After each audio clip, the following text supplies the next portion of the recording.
જલાલપુર તાલુકાના અબ્રામા ગામે બની રહેલા સ્પોર્ટ્સ સંકુલમાં સિન્થેટિક ટ્રેક ઉપરાંત ગોળા ફેંક, ચક્ર ફેંક, બરછી ફેંક, લાંબી કૂદ અને પોલ વોલ્ટ સહિતની સુવિધા ઉપલબ્ધ કરાવવા માટે નવસારીના જિલ્લા સ્પોર્ટ્સ એસોસિએશન અને રમતવીરોએ અપીલ કરી છે. નવસારી ડિસ્ટ્રિક્ટ સ્પોર્ટ્સ એસોસિએશન દ્વારા જિલ્લા કલેક્ટરને કરાયેલી રજૂઆતમાં જણાવ્યું છે કે અબ્રામા ગામે સ્પોર્ટ્સ ઓથોરિટી ઓફ ગુજરાત દ્વારા નિર્માણ પામી રહેલા રમતગમત સંકુલમાં 400 મીટરનો સિન્થેટિક ટ્રેક બની રહ્યો છે.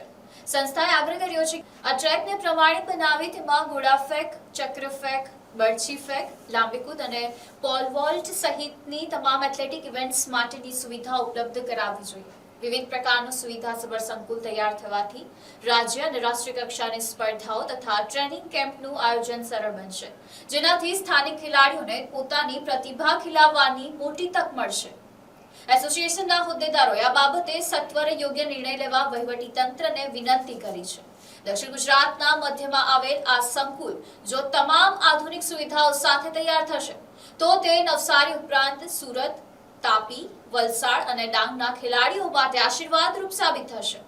ભૂતકાળમાં ડાંગ અને તાપીના ખેલાડીઓએ નવસારીની મદદથી વૈશ્વિક સ્તરે નામના મેળવી છે, ત્યારે આ સંકુલમાં વધારાની જગ્યામાં એસ્ટ્રોટર્ફ, હોકી મેદાન, સ્પોર્ટ્સ ક્લાઇમ્બિંગની સુવિધા અને આશરે 300 ખેલાડીઓ રહી શકે તેવી અદ્યતન હોસ્ટેલ બનાવવાની પણ માંગણી કરવામાં આવી છે.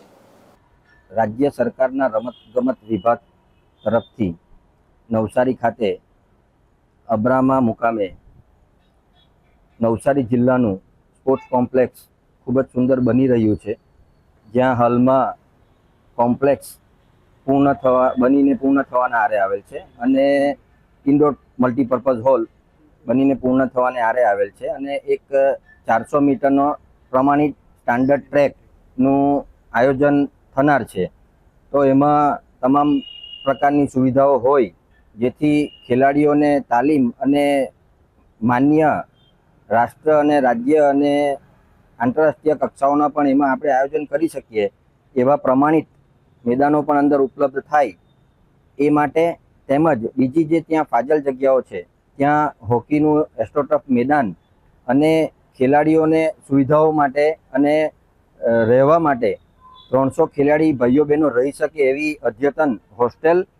તેમજ સાહસિક પ્રવૃત્તિઓ માટે વોલ ક્લાઇમ્બિંગ જેવી સુવિધાઓ ત્યાં બની શકે એમ છે. એ અંગે આજે કલેક્ટરશ્રીને અમે રજૂઆત કરવા માટે આવ્યા હતા કે આવું અદ્યતન સ્પોર્ટ્સ કોમ્પ્લેક્સનું નિર્માણ જ્યારે જિલ્લા કક્ષાનું થઈ રહ્યું છે તો એની અંદર આ બધી સુવિધાઓ ઉપલબ્ધ થઈ શકે એમ છે.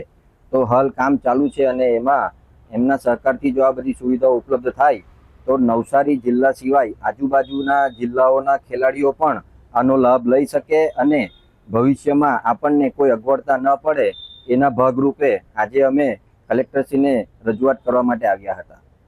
Bureau report NDC news, Navsari.